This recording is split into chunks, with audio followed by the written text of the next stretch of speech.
Where did you come from? But surely you know something. You are literally from the future. Tell me! Beep?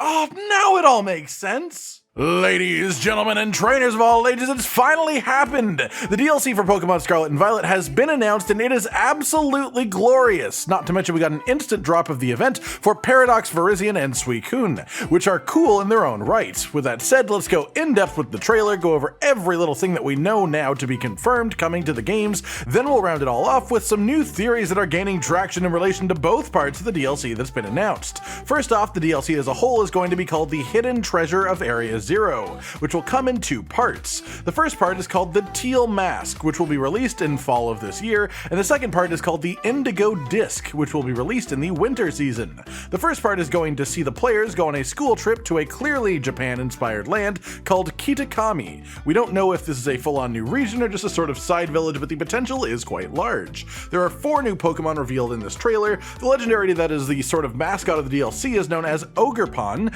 who literally holds the aforementioned Teal Mask. Then we also had 3 more shown off, one called Okidoggy, who looks to be a big buff bipedal corgi with some fancy colors, one called Monkey Dory, a sort of sly and sneaky looking monkey, and another called Pheasantipity, an interesting looking bird over on the side there. Our characters will be able to get new outfits in this DLC, so we won't be locked to looking like school children quite as much anymore. In this part, these outfits are the traditional Jinbei outfit, and of course we also have new characters and stories held within. Here specifically are Carmine and Kieran, siblings who are both living in Kitakami, the location of the first DLC, and also attend Blueberry Academy, the location of the second DLC. So these 2 characters will be pretty heavily involved in all of our DLC related journeys. Some things that you may have missed within this part of the trailer are the statues near the beginning and this sign in the middle. Some people are theorizing that both of these show pre-evolutions of the 3 new non-legendary Pokemon that were announced. The statues potentially being first phases of the dog, the monkey, and the bird,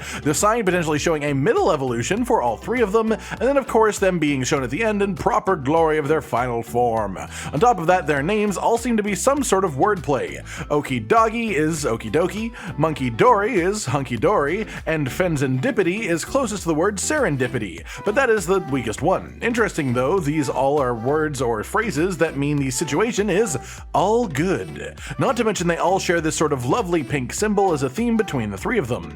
On top of that, we also of course have the legendary of this part of the DLC, known as Ogerpon, and this collection of 4 leads to some interesting community theories that I'll get into later on. As well, on the end screen for part 1, there's a line of lanterns on the left and right side, all of which have different Tera symbols on them. You can clearly spot poison, fighting, ghost, fire, water, and more, but interestingly there are lanterns that also have this Pokeball with a teal set of horns coming out of it. This is the only symbol here that isn't a known terrestrialization type. It seems it might be the symbol for the village itself as you see it on the sign that we saw earlier on, but this isn't confirmed yet, so I find it interesting that they have a bunch of lanterns with all the Tera types, as well as this symbol too. Then moving on to part 2, this was also part of the trailer, but we had much less revealed about this. I imagine we'll get more on this one later on in the year, but we still get a good preliminary look at it. In part 2, we will be doing a student exchange program with Blueberry Academy, which is almost entirely underwater as a school. Quite a neat location idea. This school's studies tend to prioritize on battling, so expect a lot of that, of course. There seems to be some study of weather patterns going on here, but we don't get to see too much of it. And then of course we get our final screen, which has our player characters in our Blueberry Academy outfits. Those 2 characters in the middle are the same ones that we meet in part 1, as again they will be part of both parts of the DLC. And then beside them we have 4 brand new characters who will surely be important figures in the Academy and important characters in our journey as a result. Outside of that, there were no new Pokemon or any particularly juicy things confirmed about part 2, aside from the legendary for this part, which is known as Terapagos, a cute little crystal turtle who does multiple things. Actually, you might have just seen this and let it go by and thought, no, that's cute, what else? But it's worth looking at a bit deeper at this thing. First up, its shell is covered in all of the Tera type symbols. It is clearly crystalline in shape, and then look at its tail. Remember the shape of its tail for later on. This Pokemon could be a number of different things, but most prominently we already know something pretty relevant about it from the Scarlet and Violet books, specifically this page. This shows a big turtle-like creature atop a globe of hexagons with a crown on its back. It seems almost definite that this image now refers to Terapagos. Its name literally has Tera within it as well, and that little energy hole looking thing on top of it is where the crown is in this other sketch. All of this together leads us to believe with near certainty that this Pokemon is all but responsible for the mystery of terrestrialization.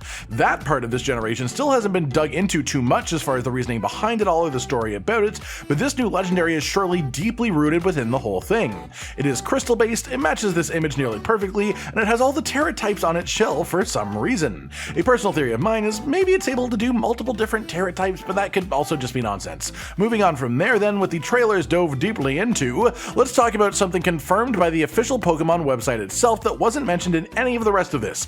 230, you heard that right, 230 returning Pokemon are going to be added to Scarlet and Violet throughout the 2 parts of the DLC. We have new Pokemon, of course, and that is a big deal, but aside from that, this is confirmation of a whole 230 returning ones from previous games that will be available to us in the Paldea region in some way, shape, or form, and that is absolutely massive. That changes things up quite a bit. This number does include Pokemon that can be accessed through Pokemon Home and trades and such, but even so, this is still a big deal. With that then, let's go into a couple of interesting fan theories that I've seen pop up since the reveal, and both of them are essentially connected to each other. The idea is that both of these DLC parts are references or related to Japanese folklore. The first part being specifically Momotaro. This one is a bit more obvious. The story of Momotaro is about a boy born from a giant peach who once matured went to fight a band of Oni, which is best translated to ogres, which brings us back to the legendary named Ogerpon. Along this journey, he found a talking dog, monkey, and pheasant. Coincidence? I think not. This doesn't give us a massive amount of information that we didn't already know, but it still sets quite the interesting stage for this nonetheless, and it feels all but confirmed honestly, as there is just far too much lining up here to call it mere speculation. As for the second part, this is where things get quite interesting. Terapagos, the new turtle, has a very specifically shaped and designed tail, as I mentioned earlier to remember, and it looks extremely reminiscent of this turtle from the Japanese fairy tale about Urashima Taro, who rescued a turtle and was then taken underwater to an underwater palace. Remember that Blueberry Academy is an academy that is majorly underwater. The dots start to connect once again. Within this tale, the protagonist meets a princess as his reward and spends a number of days with her. He is given a bejeweled box and then he returns home. What was only a few days for him where he was in this underwater palace was instead 100 years in the real world, and so he returns to a totally different version of his life. When he eventually opens the box that he was given, he turns into an old man.